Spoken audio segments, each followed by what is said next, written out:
Hello, everybody. Thank you for being here for what I hope is going to be a monthly thing. If you are here, you probably know what this is and know who I am. But on the off chance that you just wandered here, I'm Lauren Shippen. I am an audio drama creator, writer, director, producer, so on and so forth.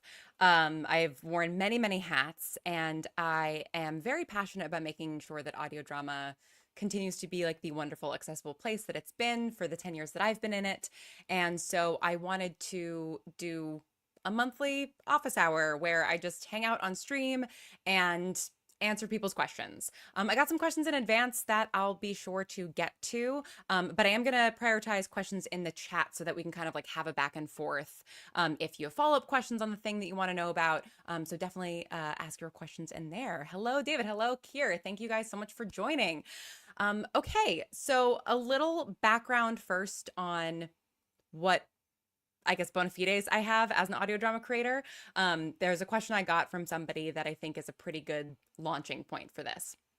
So somebody asked, what would be your advice for someone who just started writing their audio drama but have absolutely no experience in it and no real way to get voice actors, so they have to do it all themselves? I love this question. Hi, Kira. I love this question because it's exactly where I was back in 2015 when I started my show, The Bright Sessions, which ended up running for 7 seasons, over 115 episodes. I think by the end of it, the number of actors that had been in it was like 60. Like it grew into this huge thing, but it started really, really small as somebody who was writing an audio drama and had no experience doing it and did know voice actors. So I understand that that is perhaps an advantage that I had that this question asker did not have or does not have. Um, so I would say if you have the scripts, I think you've done one of the hardest things, which is just writing the thing and finishing the writing of the thing.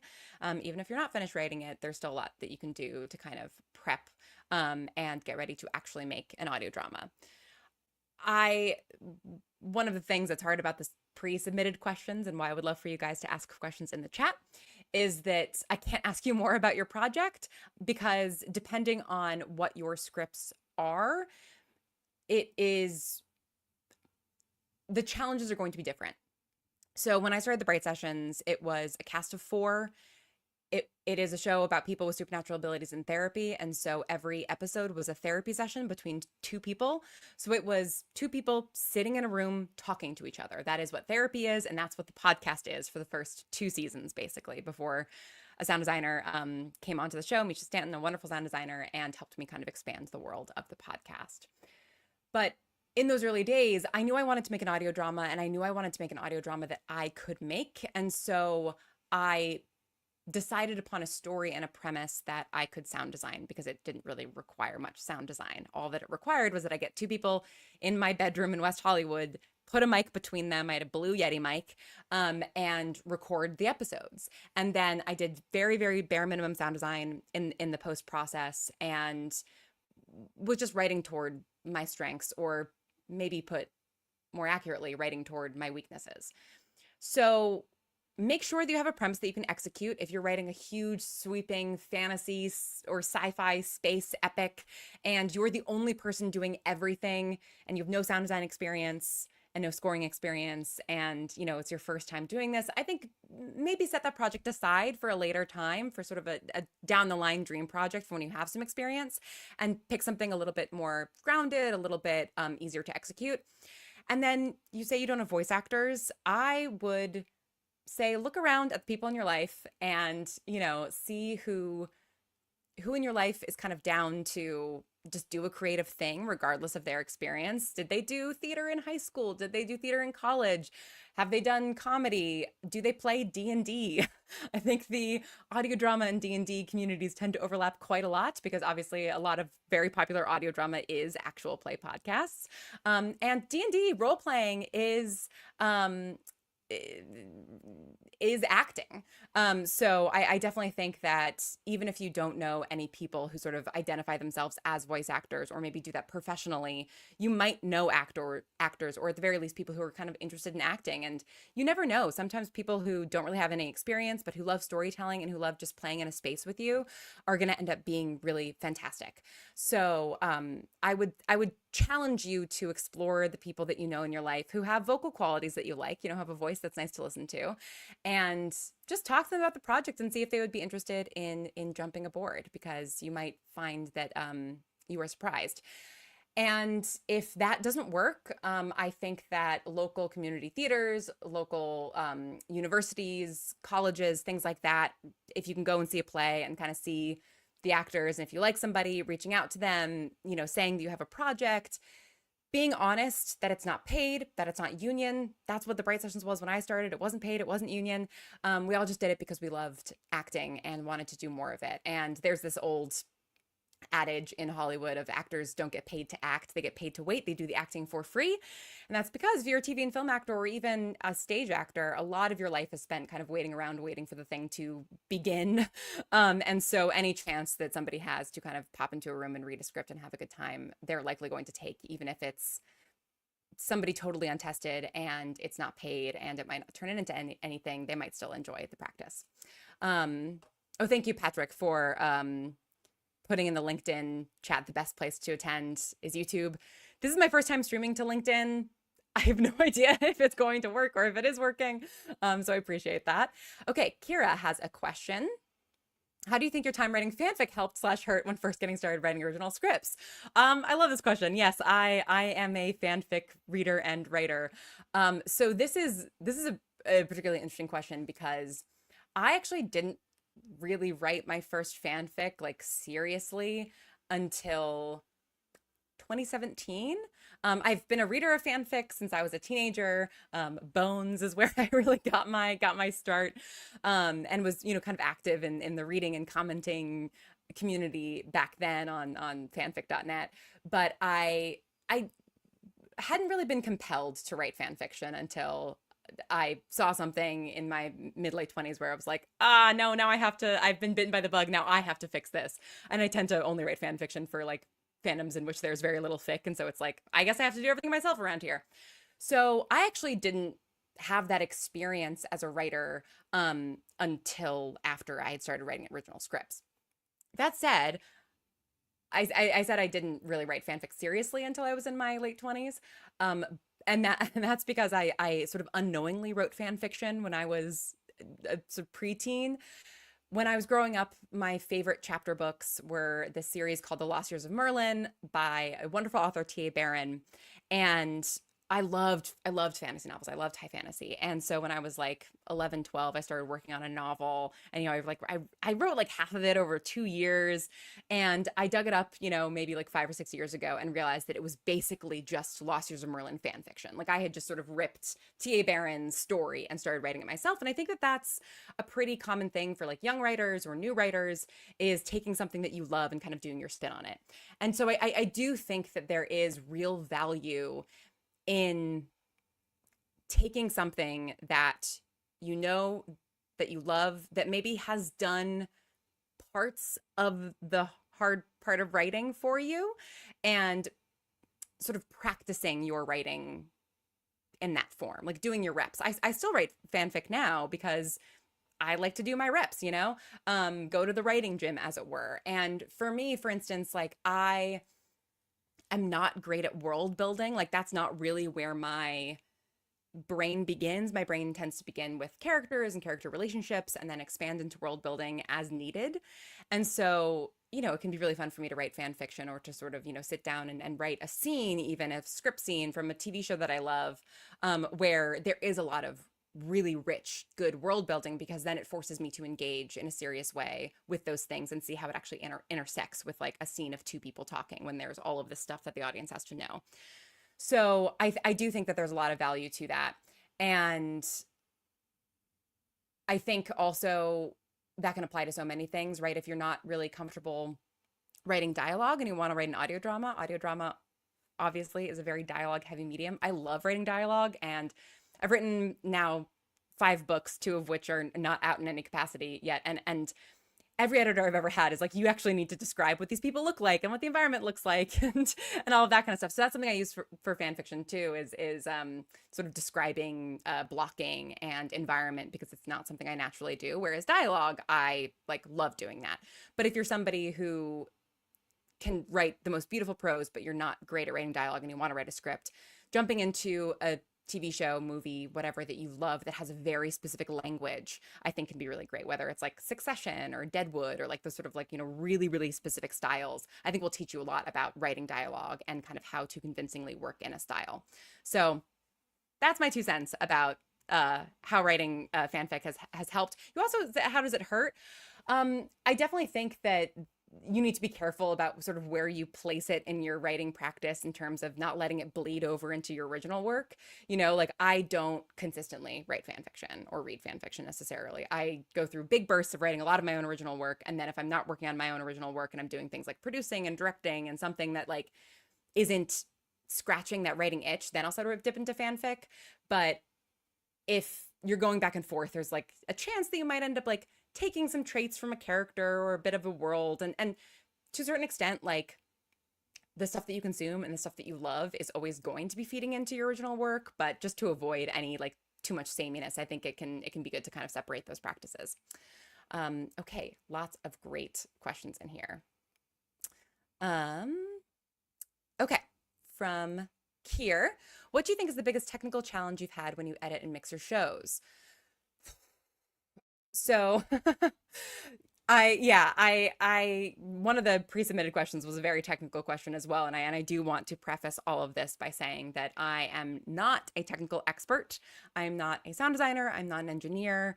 I am not a mix and masterer. I hire brilliant, wonderful people to do those things for me when I have the budget to. And when I have to do it myself, I do keep things very, very simple. So the first season and a half of the Bright Sessions, Breaker Whiskey and New Year's Day are all atypical artist shows that I sound design basically as much as there is sound design. For Breaker Whiskey, for instance, I record that show, which is about a woman driving through 1970s post-apocalyptic America looking for survivors and talking on her CB radio. And I record that show on a CB radio. And that I think is a really good example of the most important answer to your question, which is the biggest technical challenge is always mistakes that you made during production. And if you can make sure to really set yourself up for success before you go into recording, the technical challenges might still happen, especially if you've got something like particularly complicated to sound design, or, you have some issue with the dialogue edit or something like that. You want to sort of re-edit the script in post-production. But I really do think that most of those problems are problems that come out of not doing enough pre-production. So there's always going to be a degree of like editing your script that happens in post, but making sure that your scripts are in a place that you feel good about, that it's going to work in the edit, that you're not going to have to, go back and add lines or sound design a sound effect that's not really going to read or something like that. And then most crucially, getting your scripts to your sound designer before you actually go into production. Because oftentimes, you get into an edit and the characters are outside, and because you recorded inside or over Zoom or whatever it is, they're talking like normal people. And when your sound designer puts the atmosphere of the outside on it, of them, walking down a busy city street, the lines just sound like they don't exist in that world at all. And that's like a problem that you cannot really fix in post-production because it's a performance problem. Same thing with getting things like characters drinking, eating, laughing, sighing, groaning, running, all of those things that oftentimes in a film or TV script would be in action lines, making sure that if they are in action lines, that you've highlighted them and you're making sure to get them, or that you sort of, I tend to pull those things out as dialogue lines. And so, if a character is slamming the door and then leaning up against it and sighing, I will, in the action lines, have a sound effect of like so-and-so slams the door and leans back against it, sort of collapsing against the door, and then a dialogue line and in parentheticals sighs. And like, if that's like, that's going to ensure that I actually capture that sigh in recording because there's no way to do that after the fact. So I do think that a lot of things, a lot of technical problems and challenges that I've encountered throughout my time have been because I was not prepared enough going into recording. Trying to think of, yeah, I mean, like making sure that your actors are speaking loudly, making sure obviously that the audio quality is good. Like, not only should you get your scripts to your sound designer before you go into production, but if you're doing a remote production or you're working with a new studio or something like that, making sure that you're getting samples of all of your actors' remote setups or samples of the studio to your sound designer, making sure that they're clued in with the engineer, whether that is the actor engineering themselves or an engineer at a recording studio, making sure that there's a line of communication between them so that your sound designer can, say like, here's the specs that I need for the recordings, here are the things I want to look out for, so on and so forth. So yeah, I really do think that like a lot of challenges can be at least prevented or somewhat mitigated by just doing a lot of pre-production, and having that really open communication with your sound designer and hiring your sound designer before production. They don't have to be at production, but knowing who they're going to be and making sure that the two of you are communicating. I think that will sort of prevent a lot of issues down the line in terms of, things beyond that, challenges, technical challenges in a mix, for instance. I can't really speak to that. I want to keep doing these every month. So hopefully I can get, Misha, my sound designer for the Braid sessions, or someone else on to kind of answer those technical questions, because I think that could be fun. But I hope that that at least gives you some idea of things that you can do to sort of avoid problems down the line. Okay. Let's see here. Oh gosh. This is a real pickle of a question from Izzy. How do you deal with the perfection paralysis issue? I can't put this out there until it's perfect when it's never perfect enough for you. Yeah, it's funny. I was talking to my uncles about this the other day, actually, because I was catching up with them over the weekend, and they're both in the arts. My uncle is a musical theater conductor, and his husband is a musical director, and we were talking about this exact thing of just like, because one of them is putting together a big score, and that's something that they've done a lot. It's a lot of music notation, and it's like, how do you know when it's like good enough, when it's finished? And unfortunately, the answer for this is like, it's really something that you have to calibrate for yourself.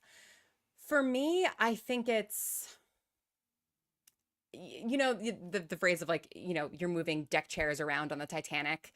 Like, I think if you have that feeling of like, I'm making changes and I'm making tweaks, but I'm not sure that they're actually in service of anything, I think that that's usually a good sign that like, perhaps you should just make the thing. And I think also recognizing that this is a particular question that you're going to have to ask yourself at every stage of the process, right? As you're outlining, as you're scripting, as you're recording, as you're editing, right up until release, right? Because your scripts need to be good enough. You need to get the right takes. You need to get the edit right. And so many of those things can sort of be like calibrated to death, right? Recording is one thing because you usually have like a limited time with your actors, and so that can like help narrow things down. And so, that's another reason to have like a real plan going into production around like how you're going to direct or how your director's going to direct. But for scripts and post-production, especially if you're doing a lot of that yourself or writing or whatever it is, yeah, you can do it. You can do it forever. So I think, yeah, if you have the feeling that you're rearranging deck chairs on the Titanic, that's usually a good sign.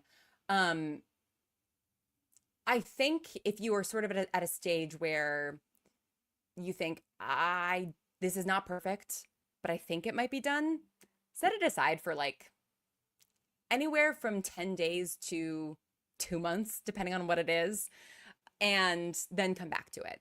And you'll find probably that like, okay, this word needs to change here, and I kind of want to change the way that this scene goes a little bit, but like this thing holds together. Or you'll find like, oh, there are a lot of holes in this, and I actually need to go back and kind of rethink it. Obviously, you don't always have the luxury of doing that in like a post-production process, for instance, because again, you have like a limited amount of time with your sound designer, and you want to get that thing out.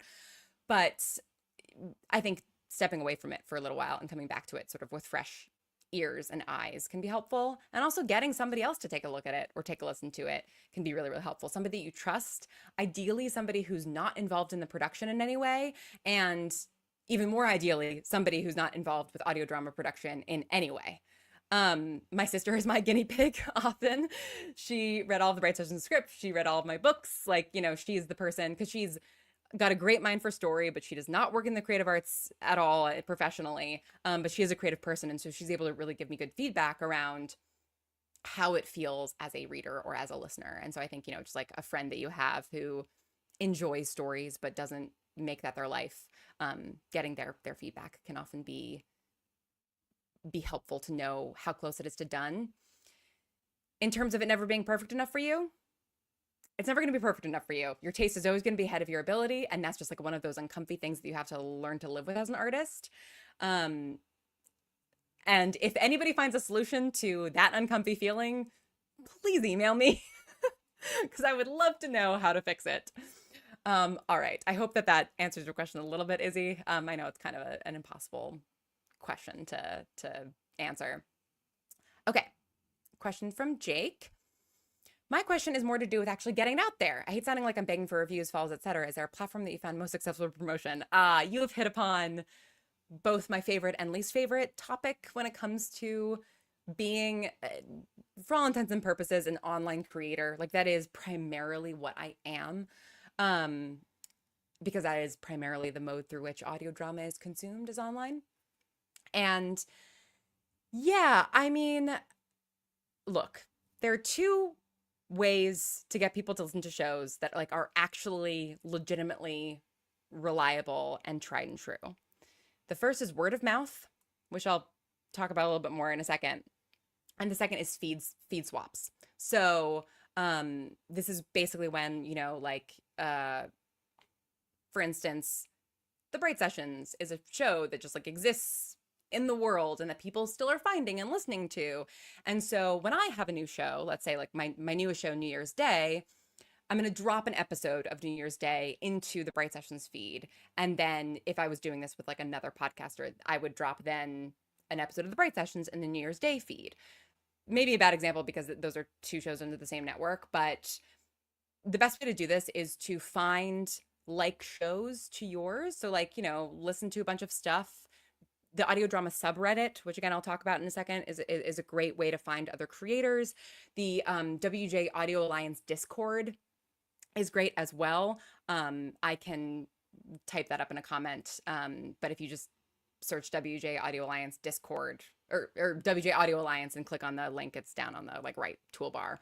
Those are places where other creators hang out. That can be a great way to kind of like see who else is making stuff, what new shows are coming out, listen to those things. And if you find a show that has a similar kind of tone, similar genre, similar style, similar vibe to yours, reaching out to that creator and being like, hey, do you want to do a swap?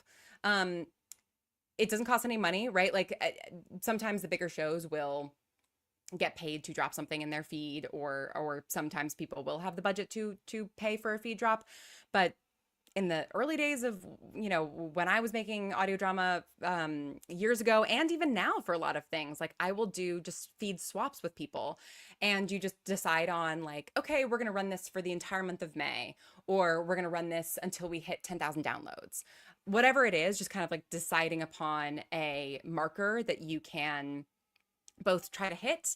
I usually like to do impressions, right? So if I'm doing a feed swap with, actually a great example. So Atypical has a show called Look Up. That's like this sweet summer romance, queer romance. And there's this amazing creator, Robbie, who writes Moonburn, which is a fantastic show, also queer romance.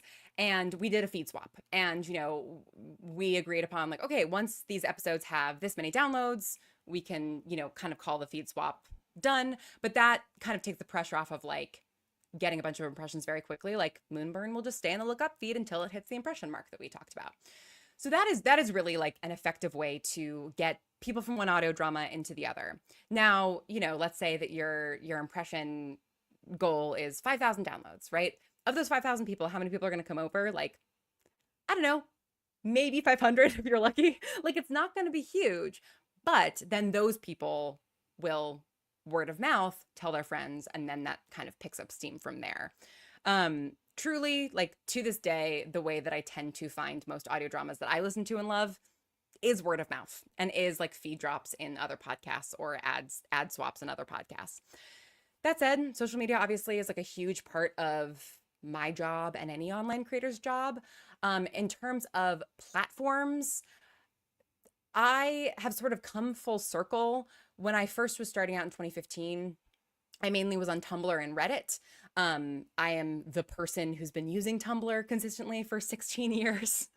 7, oh, yeah, almost 17 years.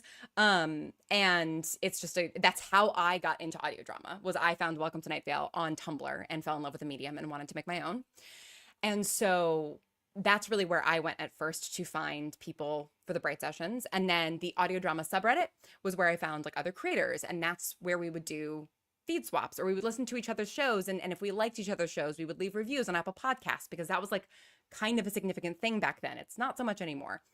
And then, I would see people eventually posting organically about the Bright sessions on that subreddit, and I would get in conversation with them, and things sort of grew from there. I'm now on Blue Sky as well. I am on LinkedIn. Obviously, that's like a more professional thing, but you never know what listeners you're going to find. But yeah, I'm no longer on any Meta platforms, and I'm no longer on Twitter. I haven't been for years, and so I can't really speak to those. But I will say that like Tumblr really consistently is one of the best platforms for audio drama and for just like fandom in general. And if you can kind of get those, like Patreon talks about the 1,000 true fans, right? If you have 1,000 true fans, you can sustain your business. And I do think that that's sort of like the core of that is true, right? Because if you have 100 really, really dedicated fans, those people are going to tell one person in their life to listen to the show. And then there you go. You've doubled your listenership. And then that just continues exponentially. So the people that you're going to find on Tumblr, if they dig your podcast, are like really going to dig it. If you're like, Lauren, what is Tumblr? Is anybody truly still on it anymore? In my free resources, which I imagine most of you know about, because that's probably how you found out that this was happening. But if you don't know about it, atypicalartist.co/resources, you can download a production handbook, a scripting handbook, a budget template, all kinds of different things. You can get it all for free. And in the production handbook, there is a link to a Tumblr guide that I made. Because for many, many years in sort of like the audio drama circles, like we used to have a Facebook group and then we moved to Slack. I was like the person that people were sent to sort of acclimate to Tumblr, because I have been using it for so long. So if you need kind of a primer on that, I do have some guidance on it. And same thing with Reddit. Decomposing Roses, Lauren, what is Tumblr? I think I recognize your username. You've been making some amazing, amazing fan art. Thank you for that. That's the other great thing about Tumblr, is that you can search your show on the platform and see like all of the enthusiasm and the fan art and everything for it. It's great. And I think, regardless of what platform you're using, whether it's Reddit, Tumblr, Discord, getting into a bunch of audio drama Discords also, like that's not something I've deeply explored, but I do know a lot of people who are finding my shows through Discords. So like, if that's your vibe, maybe explore that. I think the most important thing to remember, and I think, you're very much already onto this, Jake, is, like you don't want to be begging for reviews and follows and stuff like that. Like that doesn't feel good. It's like not very fun. It's not an opener to a conversation. And so I think that just remembering that you're part of a community and that you're either entering a community for the first time or shifting your role in the community. If you've been an audio drama listener for a while, that's kind of what the deal was for me. Like I was in kind of the Welcome to Night Vale fandom and was already kind of engaging in that fandom. And then when people would be talking about other podcasts, I'd be like, you might like mine. Like I was really inspired by Welcome to Night Vale, and now I have this over here. I think just being earnestly excited about the space and about the community is a great way to engage people in conversation and get them curious about your show. So yeah, I definitely think just like finding creative ways to post about it and to have conversations, and just remembering that like, even if, you get one person sort of in a blue sky exchange or a Reddit thread or whatever, like that's one person listening to your show who, yeah, if they love it, will tell other people. And that's also another thing, is like encouraging your listeners to tell their friends. I think that the sort of the call to actions, right, of like reviews, subscribe, all that kind of stuff, that's great for the credits of your show. And I think everybody's like very like normalized to that. Another thing I want to mention quickly is um, Spotify comments. Spotify has been like rolling out comments in podcasts for a couple of years now, but they've like finally made it a more robust system, almost like YouTube comments, where you can react to them, you can heart them, you can laugh at them, and you can reply to them. And so engaging the people who are talking in your comments, I think is also a great way to sort of keep those people who are already listening excited about the show. And if they're more excited, they're going to talk about it more. I hope that answers at least part of your question. If anybody finds the silver bullet for social media, again, email me. I would love to know. But yeah, just being engaged in the community. I mean, this, like what I'm doing right now, obviously I don't recommend this for every person, but like this is in part because I, need to continually promote my shows. And I have found that like my production resources have been a great driver to shows like the Bright Sessions and to my own consulting business. And that's all community engagement, right? So it might not be the thing that like you expect. It might not be getting on a live stream and talking about making audio drama, but it might be something else, right? It might be doing a thread every week. I mean, Audio Drama Sunday, right? Like it used to be more of a thing on Facebook and Twitter, but people posting about what they were listening to and being enthusiastic about it. If somebody sees you posting about their favorite audio drama and then they click through to your profile and they're like, oh, wait, this person has an audio drama. You get it. Yeah, I'm very long-winded. I'm sorry. Okay. So moving along. Okay. I'm just gonna sort of organize myself here for just a second. Okay.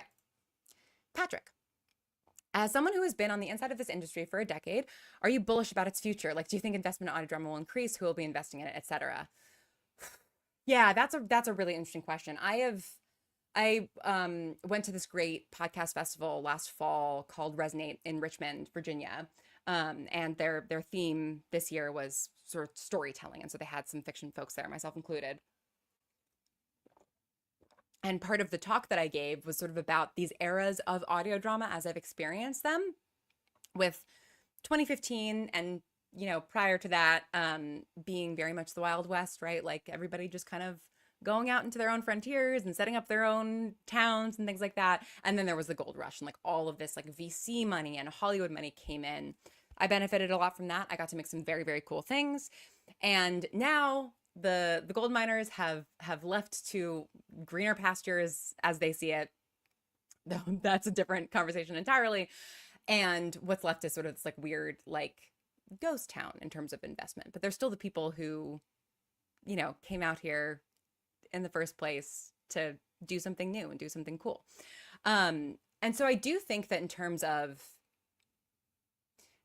two different types of investment, right? Or really three different types of investment. There's the traditional investment that really helped set Atypical up, right? Like we had a Luminary, a subscription app, a tech company basically fund 2 seasons of the Bright Sessions at full budget. And we had Podfund, a VC, give us money that helped us make In Strange Woods, a 5-episode musical, and Life with Leo, a rom-com, like 2 genres that don't have the same kind of numbers in audio drama in terms of the number of shows that are out there. And so, those investments can be really, really great. Those have slowed down significantly, as have sort of the Hollywood investments, right? Like a lot of places, TV studios, film studios set up shop, made their own audio arms, tried some stuff. Those things didn't work for a variety of reasons that I can go into if people are interested in. Some of them did work and a lot of them didn't, because I think that the sort of intent behind a lot of that was misguided. In terms of those two things, right? Sort of like traditional investment, Hollywood investment, I don't know. I don't necessarily feel that investment in audio drama will increase, but I also am skeptical about, or not skeptical, I am uncertain about the future of sort of traditional entertainment as well, right? I lived in LA for 8 years. Most of my friends work in TV and film. The TV and film industry is experiencing, I'm sure you all have heard this, the worst era of its existence ever. Like, it is dire. Every single person I talk to in LA is having just the worst time, and including people who are big TV writers and big directors and big actors, right? Like, it's very, very hard right now. And, I think that there's a variety of reasons for that, right? Like COVID, and then strike, and then strike, and then strike, and then strike. I mean, technically SAG is still on strike. We're striking against video games right now. Like, it's just been a very relentless kind of, and then the fire is obviously a relentless parade of difficult things. But also the movement into AI, which is a whole other discussion, and what I consider sort of the end of the streaming wars, right? Like, for me, HBO Max, switching back to HBO Max from Max was sort of like the final like nail in the coffin of like, okay, we're done. We're done with the streaming wars. And now we have cable again. And it's unclear exactly what shape that's going to take over the next several years. So that's really why I'm skeptical about sort of traditional investment in audio drama, just because I think that like there's a real hesitancy to invest in original art from the purse holders right now across all kinds of mediums. That said, there's two other kinds of okay, Kira's, you're also experiencing it in the East Coast too, in the nonfiction world. Yeah, it's tough. And that's definitely being felt in audio drama as well. But in terms of investment from audiences, I think audio drama is much, much better positioned than traditional media. Because audio drama is still an industry largely owned by its creators. We are not beholden to any one platform. Like, even TikTok stars and YouTubers, people doing, short form content on there, or even longer form content, little TV shows on TikTok and things like that.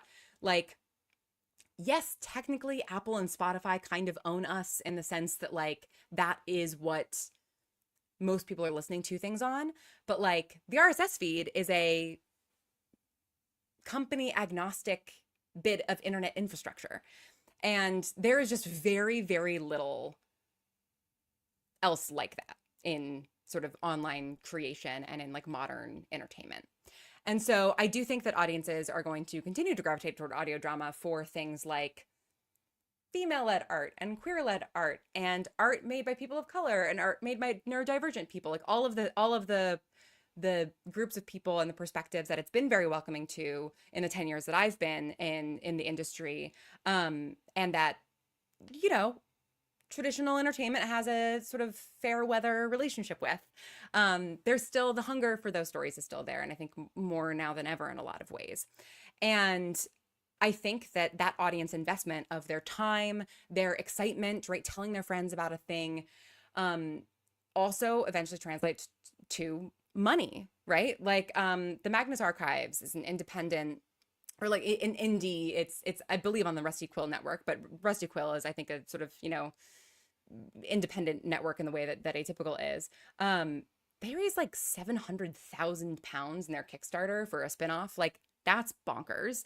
I think Dropout actually is like a great example of this. Dropout obviously isn't podcasts. If you're unfamiliar with Dropout, it is the reincarnation, new life kind of college humor. It's a lot of those people, it's improv people in LA doing Dimension 20, which is one of the biggest D&D shows, and Game Changer and Make Some Noise, which are two very big sort of improv comedy shows at the moment.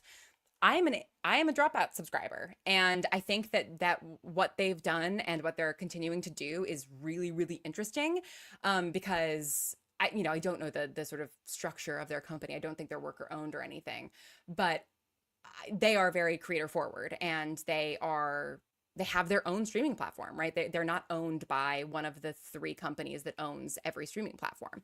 So I do think that we're going to see more and more like audience investment. Oh yeah, Star Kid is another great example. I think that those things are going to continue to happen, and that is ultimately where audiences are going to go and going to put their time and their money toward.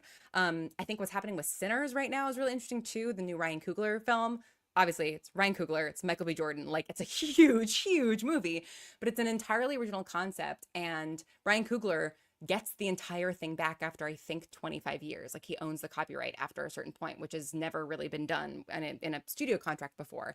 Um, I do think that with everything that's going on in traditional entertainment right now, we're gonna start to see a lot more creator centered stuff, which I think we had really started to see in 2014 through 2018. I think that, sort of advent of Patreon was a really, really, really huge push in that direction. And so I think that that's just going to continue. I hope that answers your question. I know I just kind of rambled about a bunch of different stuff, but I do think that audience investment will continue to increase. And I think crucially, and people are like, welcome to disagree with me on this. I don't know that audio drama has truly had its serial moment. Um, I think Welcome to Night Vale and the Magnus Archives are. I think Welcome to Night Vale is, definitely like the thing that made people aware of audio drama back in the day. And I think the Magnus Archives has reached a level of popularity that few audio dramas since Welcome to Night Vale have. But I mean, people like just straight up didn't listen to podcasts before Serial happened, right? And then it became this huge phenomenon, and people rushed into the medium. And now podcasting is like a huge portion of most American adults' sort of media diet. And so I think that audio drama like hasn't had sort of that thing that sort of tips it over into a regular part of almost everybody's day or everybody's week or month. Um, so I think that the ceiling that it has to grow is just like infinite almost. Audio drama is better positioned than other media to self-sustain through audience support. Couldn't agree more. Thanks. Yeah, okay. I totally agree. I'm glad that you're with me. I really do think that just because of the margins on audio drama, because of the way that it's delivered, yeah, it's much better poised to not be beholden to these like larger companies. Okay, great question. Oh, perfect jumping off point from Emily. What podcast would you say influenced your work if they have served as inspiration for you? Welcome to Night Vale. Like, definitely. It's funny. I actually just filled out a survey. I'm now forgetting what organization was doing it, but um, of like what I consider like the five most influential podcasts. I'll try to find the link and post it on I think I did post it on Blue Sky. And I really had to sit and think about like, okay, like to me, what are the sort of five most influential podcasts? And Welcome to Night Vale was the first one that came up for me, right? Like that show really showed me what audio storytelling could be, and really inspired me to make my own work. And then I think the other show that like hugely influenced the way that I think about audio, or works, I should say, are the shows by Long Story Short, which is the team of Gabrielle Urbina, Sarah Shackett, and Zach Valenti. Wolf 329, I think, is like one of the best podcasts, fiction podcasts ever. And Hit Singles, their new show on Audible, is fantastic. And I think crucially, what that team does really, really well is play with format, right? Like I think Wolf was the first time I heard like structures in audio drama that I didn't know were possible in terms of like structuring an episode, framing an episode, giving different perspectives, doing different transitions, things like that. Hit Single similarly like really sort of remixes, pun intended, what a script structure can be and what a show structure can be. And so that, I think, anytime I'm sort of stuck in a script and I'm like, oh man, like how do I tell the story in audio? Can this story be told in audio? I just think, what would Gabrielle, Zach, and Sarah do? Like, how would they work it out? And sometimes I just, will ask, and bounce ideas off of them. But yeah, that's been hugely influential to me as well. And then I mean, like the Black Tapes, Archive 81, Limetown. Limetown was the first show that like legitimately really scared me, and that was really exciting. Wooden Overcoats, kind of getting into the British audio drama world, which is a whole other kettle of fish. Passenger List is a show that I worked on, but like is a show that's hugely influenced my work just because the way that John Dryden works and the way that Mark Henry Phillips, our sound designer for that, worked, was just like, it was like graduate school. Like I just learned so much in such a short period of time. So yeah, those are really the ones that stand out for me as sort of just being like constant points of inspiration. Okay. if I pay a subscription for a podcast host to put my podcast on all the podcasty places, if I cancel the subscription, will they take the episodes down? That is a very interesting question, Jake. And it's bizarre to me that I don't know the answer to this, but I don't know the answer to this.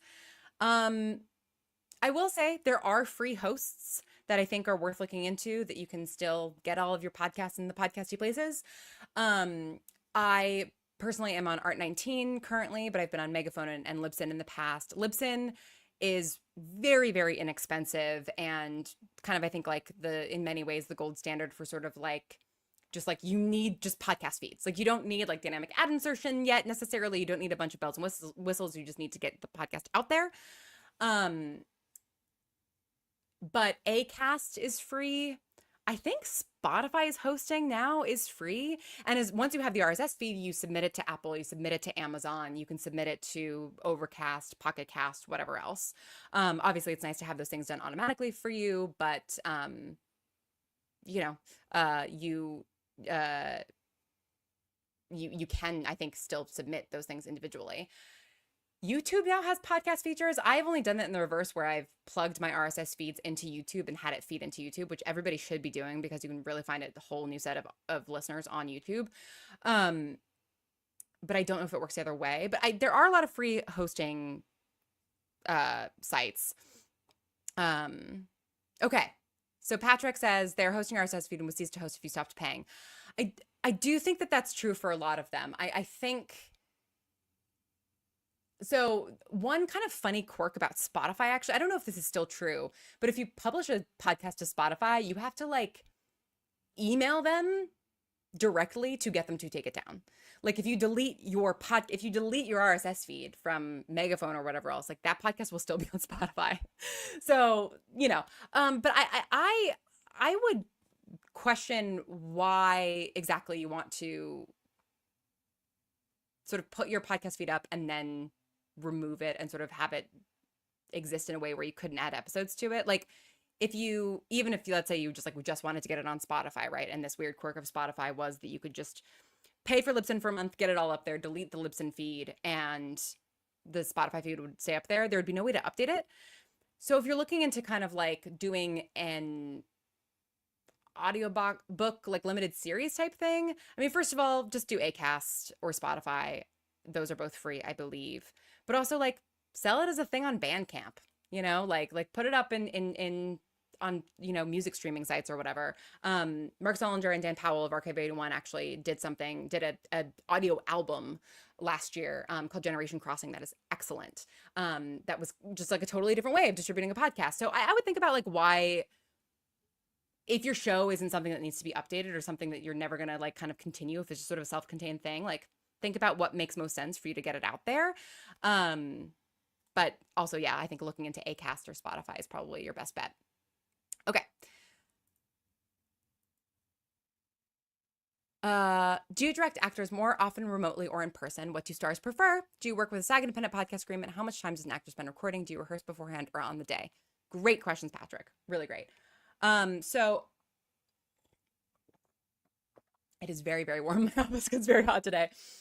So I have not directed an in-person session since 2019, which is really crazy because I moved away from LA in 2021, sort of, in the midst of the pandemic.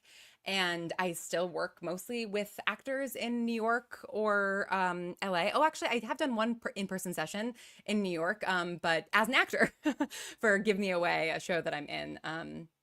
From Gideon Media. That's such a great show. I recorded at their studio in New York for some of my stuff for season 2, but I mostly do things remote.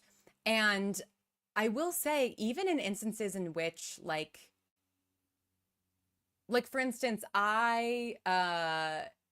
so when I did Bridgewater, which is the podcast I did with Aaron Mahnke, who makes the show Lore, we did the first season entirely remotely because it was like late 2020. So, everybody was still just in their houses. But then for season 2, I didn't direct that. But they did do part of it in person. It's sort of in studios in LA. But even in those circumstances, oftentimes somebody was still sort of remote zooming in to record with the other actors. So it wouldn't necessarily be like the full contingent of the cast. It would just be sort of a, some of the actors who happen to be in LA, because one of our main lead in that show and executive producer is Misha Collins. Wonderful, wonderful actor, wonderful to work with.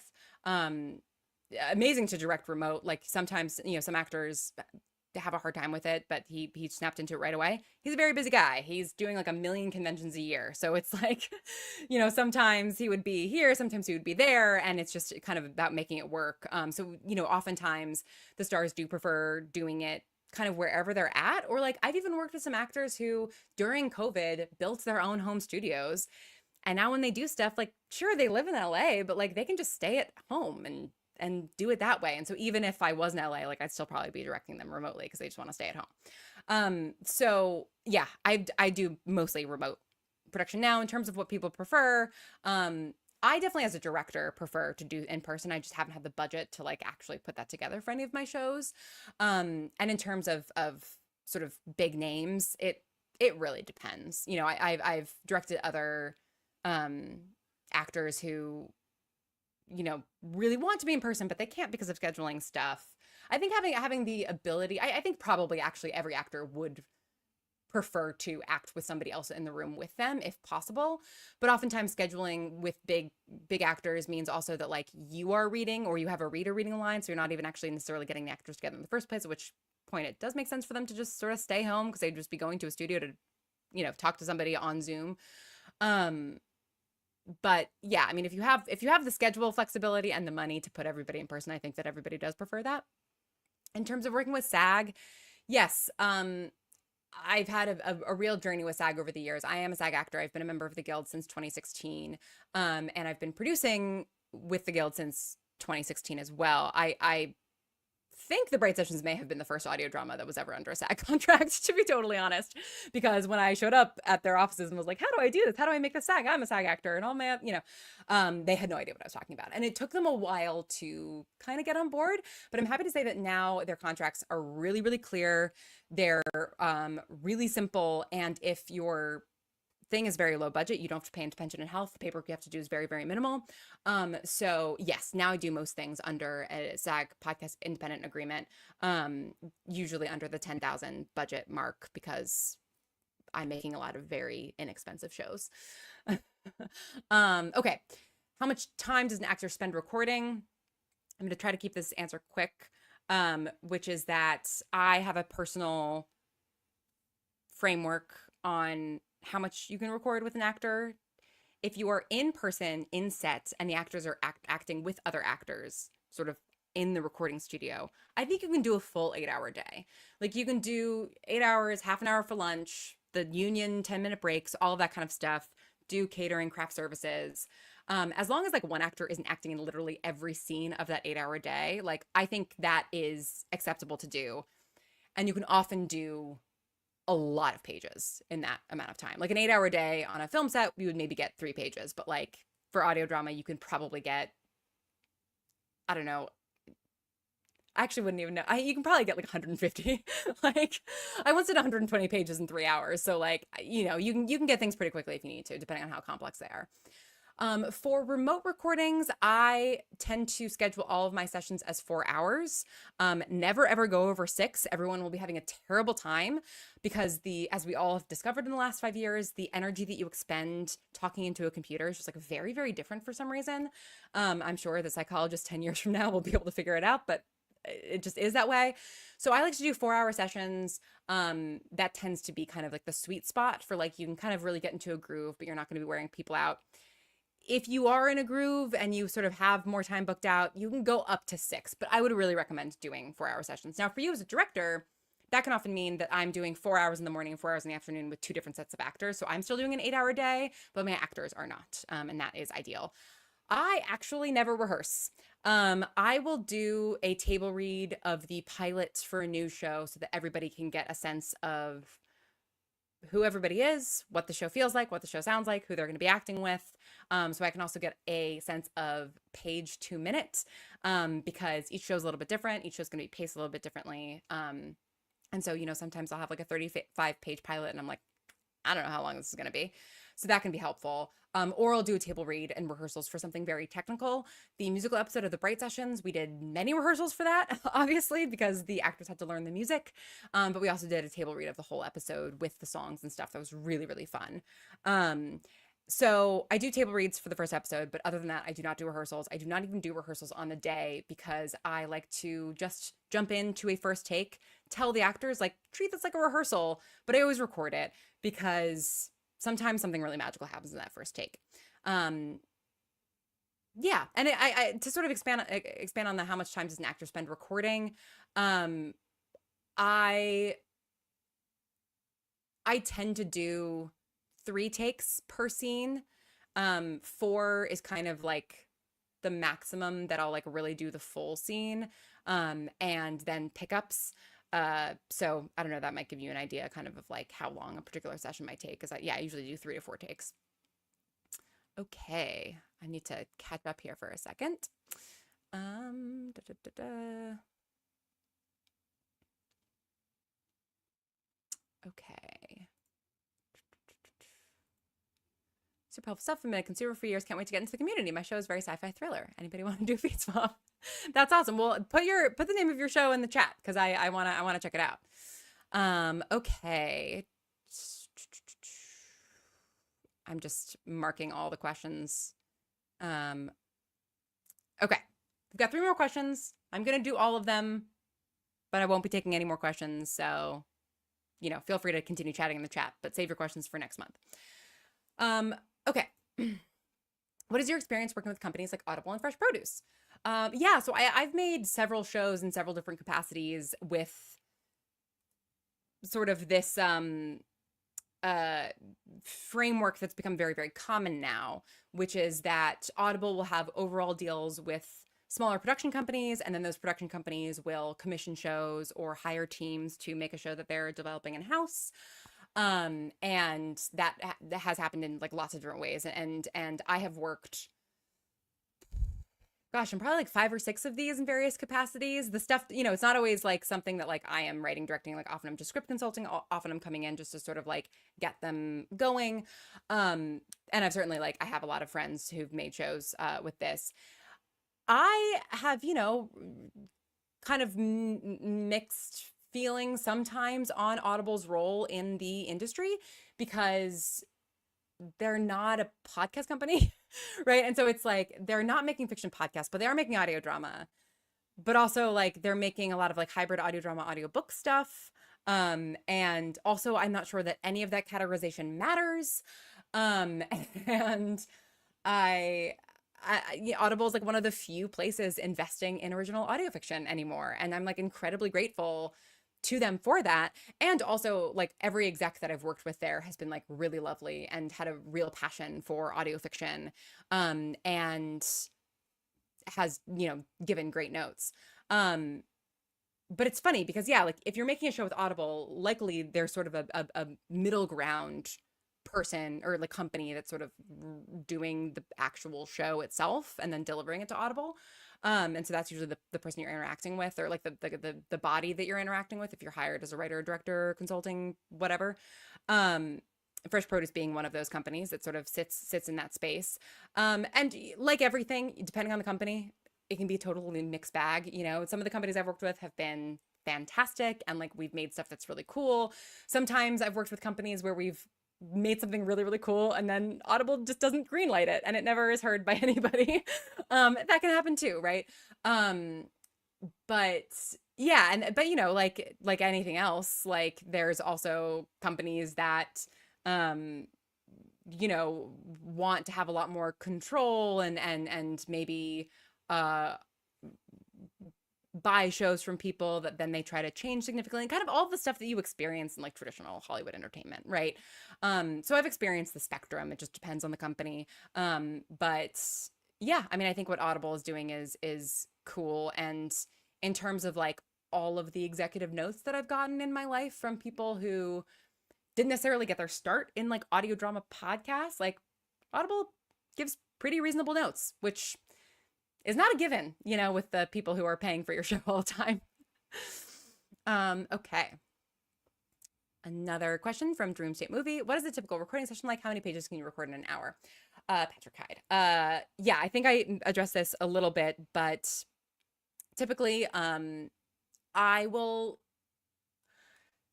usually when I'm working with a new director or I'm like giving advice to somebody who's directing something for the first time, I'll say like aim to do 10 pages an hour. Like I think that that's like a good aspirational thing to aim toward as you kind of like find your feet under you. I tend to do about 30 to 40 pages an hour depending on the show. And depending on like yeah, depending on what exactly I'm going for. Um, the more people you have in the scene, the faster the scene itself is going to be and the longer it's going to take to record, if that makes sense, at least in my experience. So when I got my start at the Bright Sessions, famously, two people talking in a room, very, very easy to record because you do a take, you cut, you give notes to two people, you do another take, rinse and repeat. You've done an entire episode in an hour. Like we would do entire episodes of the first two seasons of the Bright Sessions like in 90 minutes, you know? And that was when I didn't know what I was doing at all. It's just because it was very, very quick. But you know, 12-page script of the Bright Sessions might end up being 18 minutes. Whereas if I have a scene that's 5 people in a scene, that's going to take a lot longer to record because, you know, I have to sort of preface it a little bit more to everybody. I have to orient everybody on where they are in the script, in the story, because in terms of typical recording sessions, that's sort of how I begin each scene is I will sort of say like, I'll leave, you know, have notes in my script sort of like, this is what happened right before this, because oftentimes I'm doing things out of order, right? And so it's like, okay, so in this next scene, happens right after that scene that we recorded the other day that was like this, or like this, you know, it comes after the scene in which you do this, your character experiences this is kind of your like emotional baseline coming to the scene. And if you have 5 actors, that just takes longer. Same thing with giving notes, it just takes longer. But like a 15-page scene with 5 people is like 7 minutes oftentimes. That is partly because my directing style, I really like things to move at a clip. But yeah, in terms of page numbers and how many you can get done in a typical hour, you're going to figure that out. But I would aim for 10 at first and kind of schedule that way, to just give yourself some room. But also always have like some pages in your sort of packet of pages that you're doing in a given day. Always have some that you can jump into if you find that you have more time and that you're moving faster. Also, always feel free to let your actors go early because they love that and it builds goodwill. And you know, like there's no point in sort of like getting more takes from them if like you have what you need, because then that's just more stuff for you to listen to in the edit. That's my opinion anyway. Okay, final question. What are some of the cardinal sins of audio drama that newbies tend to commit that create an uphill battle for them when producing or publishing or promoting their shows? Oh, I love this question. That's such a good question. Okay, so yes, there are a couple of sins that come up immediately in my mind. If you are releasing a show, on a network, like you know, you like sold a show to like Rusty Quill or to Fable and Folly or something, like, first of all, hell yeah, that's awesome. Second of all, you know, if you have access to ads that way, then, and you're going to have ads on your show, that's fine. That's great. We have ads on all of our shows. Do not put ads pre-roll on your first episode, please. Like if your first episode starts with 2 minutes of ads, like you're just like putting like I need to know what I'm getting into first. It's fine if you have a mid-roll in your first episode. I understand contractually oftentimes like you don't actually have a choice. But I would really, really, really push for not having a pre-roll on your first episode. None of our shows do. The Bright Sessions first season actually doesn't have any ads on it at all because the episodes are so short, and because the Bright Sessions just like inherently can't have mid-rolls, but that's a separate problem. So that's one of them. The other one is having too many characters right away. And this is maybe just like a me thing. Like I'm happy to have people push back on this, but if you have 5 main characters and like 4 more characters that you need the audience to know who they are, you should be introducing those five characters in the first episode as slowly as you can, and then you should like slowly introduce the other characters. It's fine if you have like 30 characters in your first episode. Passenger List is like that's like the biggest cast I've ever worked with. We had like 80 people on that show. It was crazy. Because for the most part, when you're hearing a character in Passenger List, like it doesn't matter if you remember them at all because they're never going to appear again, because it's like the air traffic controller over here, or like this professor over here. Like it's somebody that you're just getting information from. You have to understand who they are and what the context of the conversation is, but you don't have to remember their voice and remember their character and remember their emotional arc because they're not going to be heard from again. So if you want to pack your first episode with that kind of stuff, like that's great. That can create a really rich world. Fine. If you have like five characters that you want the audience to remember their names and to be invested in their emotional arcs, like really think about how you're introducing them, and make sure you're saying your characters' names. Like make sure that the characters are using each other's names. This is one of those things that like I do in my writing that is not really true to life. Like people don't actually use each other's names that often in life. I use them a lot in my scripts because I want people to remember who the characters are. In terms of not creating an uphill battle for yourself on that particular score and not sort of overwhelming the audience with people that they need to be invested in, making sure that all of your actors have different voices. This obviously is subjective. I've gotten comments on the Bright sessions that people think Julia Morizawa and I are one person, which is bonkers to me because we sound so different in my mind. So it's like sometimes, that kind of stuff is just going to happen. But making as much vocal diversity in your main cast as you can get. Vocal diversity being the literal sound of someone's voice, not necessarily everything else, although obviously that's great too. And yeah, so I think having ads in your first episode, I think similarly, I've listened to some, because I do try to, dip in and listen to indie audio dramas. I listened to one audio drama that had like a minute of scoring kind of ramping up into its first scene. And I was like, no, I need to be there right away. I need to hear the main character's voice within the first 5 seconds. Or something really exciting, right? So I think really thinking about that first 30 seconds, that first minute. And especially if you're like a new creator, if it's a creator who's established and who I trust, like, yeah, I'm gonna give their whole first episode a try. Probably give the whole series a try, to be honest.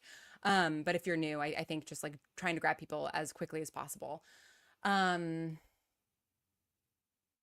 I mean, I think there's other things that people complain about, like having a framing device and things like that. I think that's a larger conversation. I don't mind a framing device. I use them all the time, but there has to be a reason. Like, don't just have narration for narration's sake.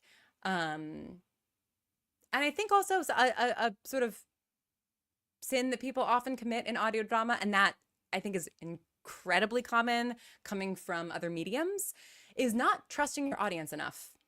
Don't be afraid. Like I realize this sort of contradicts what I said about making sure that the audience knows who your characters are.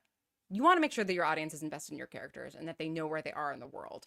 But in terms of like, oh, I'm not sure that like the audience is going to understand that this person is like walking towards this thing and picking it up. Like, as long as we know that they have the thing, like figuring out exactly like what you need to handhold the audience on and the stuff that like they can just figure out through context, I think is hugely important. And probably they can figure out more than you think from context. And I think sometimes it can be good to let the audience flounder a little bit. I also think not utilizing silence enough in audio drama is something that people tend to do. So don't be afraid of silence either.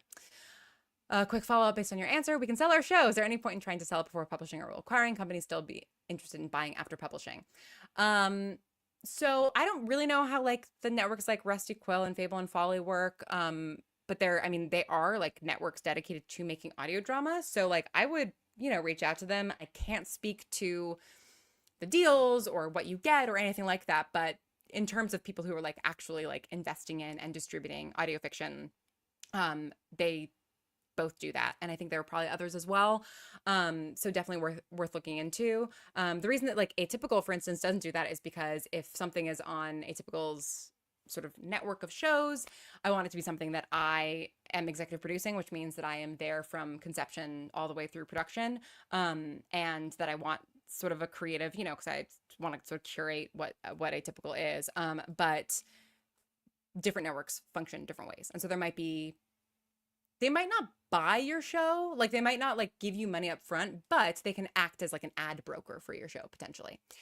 Um, and in terms of buying after the fact, I mean, I will say this, like the benefit of a network is ads. And advertisers, if your show does really well, advertisers can, there are lots of different ways to get ads now, which is a totally different topic that I can talk about on a different stream. That if your show is doing really, really well, that you can just do on your own, or you can, like hire like someone to do, or then you can, yeah, join a network and have them sell ads for your show. In terms of like selling your show to like a company that is going to give you money up front and go, or acquire your show after it's been out, that really doesn't happen very much, or really at all anymore. So sorry for sort of using the wrong language. It's more about, yeah, like joining a network and having an advertiser broker than it is about somebody buying your show. But honestly, like if you have like a Patreon, if you have a way to, if you have merch, if you have a way for people to give you money, if your show does well, like you don't really need those infrastructures unless you want ads, in which case, yeah, there are like lots of different ways to get there.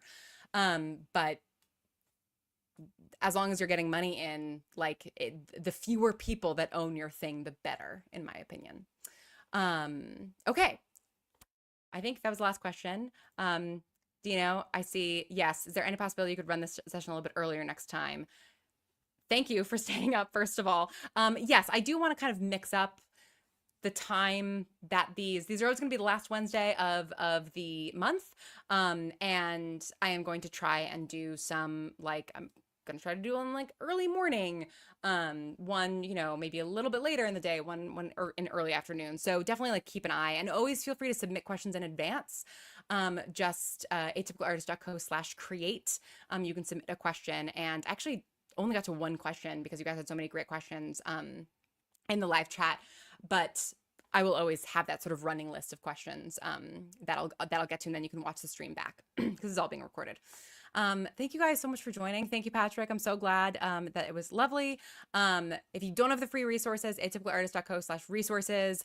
And if you haven't listened to Atypical shows, please go do that. Also, if you are somebody who listened to the first season of Maxine Miles, the show that I did with iHeart, which that's a whole other style of deal that is a little bit, we were talking about, Patrick, and like, yeah, that doesn't really happen anymore. I took advantage of it when I could, and nobody's offered me since. That show is getting a little epilogue on Monday in the form of an HTML game that I've built.